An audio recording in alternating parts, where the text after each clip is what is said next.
Tonight, the Franklin High School baseball team is remembering one of its own. 15-year-old William Cherry died yesterday afternoon after an ATV accident caused injuries to his brain. This happened on Friday.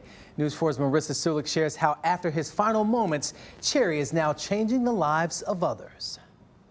William Cherry was third baseman on the Franklin junior varsity baseball team.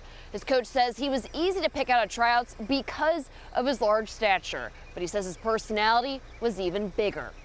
He's just such a giving person. For these 7 members of the Franklin JV baseball team, there's one teammate missing. An important player, the cherry on top. He knew how to light up a room.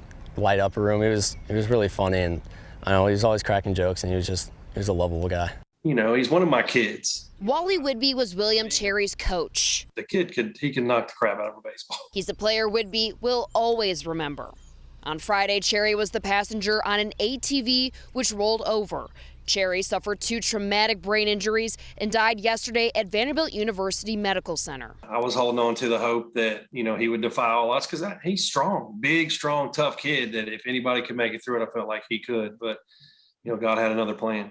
But when William's life came to an end, others received his gift. And in this case, they were able, from what I'm hearing, to help 8 people that were in desperate need.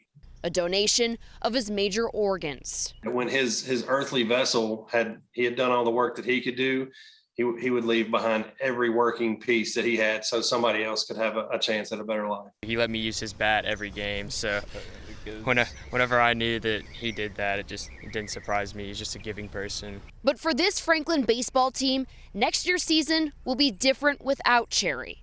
But he'll always remain at the top of their minds. Coach Whidbey says although he's a baseball coach, he's also a pastor. And he says the family asked if he could officiate part of Cherry's funeral, which he will when that date is determined. Reporting in Franklin, I'm Marissa Sulek, News 4 Nashville.